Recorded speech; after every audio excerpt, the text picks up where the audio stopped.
ज़िंदगी में चलना कितना इम्पोर्टेंट है, ये बात तो हमें पता है। लेकिन हमारे चलने से क्या हमें वाक़ई बेनिफिट मिलता है और कितनी कैलोरीज़ बर्न होती हैं, तो आज मैं आपको ये बताने लगी हूँ। अगर आप 1000 स्टेप्स डेली चलते हैं, तो आपकी 40 से 50 कैलोरीज़ बर्न होती हैं। और अगर आम फूड की बात की जाए, तो आधा समोसा, आधी कचौरी, एक बिस्किट या एक स्मॉल केला, ये आपके कैलोरीज़ बर्न होंगी। अगर आप 3000 स्टेप्स डेली लेते हैं, तो आपकी 120 से 150 कैलोरीज बर्न होंगी, जिसमें शामिल है एक समोसा, एक कप चना चाट या एक के साथ एक अंडा बॉयल हुआ हुआ, एक स्लाइस ब्रेड का विद जैम।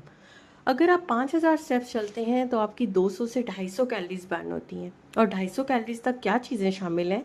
इसमें शामिल है एक small piece of fried chicken, 2 पकौड़े या एक कप दही विद चीनी के साथ, और या एक पराठा।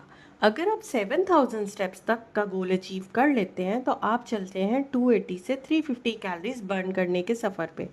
और यहाँ पे अब आपको क्या क्या कुछ आप बर्न कर सकते हैं: एक कचौरी विद चटनी, या एक प्लेट फ्राइज़ की, या एक बाउल ऑफ दाल चावल, और या उसके साथ एक ग्लास लस्सी का। अगर 10,000 स्टेप्स की आप लिमिट क्रॉस कर लेते हैं, तो फिर 400 से 500 कैलोरीज आपकी बर्न होंगी, जिसमें शामिल है एक चिकन रोल पराठा, या 2 स्लाइस पिज़्ज़े के, या एक रोटी विद चिकन के सालन के साथ, या एक स्मॉल बर्गर। अगर 12,000 स्टेप का गोल अचीव होता है, तो उसके साथ कैलोरीज बर्न होंगी 500 से 600 जस्ट। और एक जिंगर बर्गर, या एक मीडियम प्लेट ऑफ बिरयानी, या एक बड़ा शवारमा, या एक प्लेट निहारी नान के साथ। उसके साथ है 15,000 स्टेप का गोल, यानी कि 600 से 750 कैलोरीज। उसमें क्या शामिल हो सकता है? 2 समोसे और एक ग्लास लस्सी, या एक प्लेट आलू पराठा मक्खन के साथ, और या फिर एक full size burger with fries and soft drink, या एक फुल प्लेट बिरयानी की। तो चलने से पहले और खाने से पहले ज़रा सोचा करें।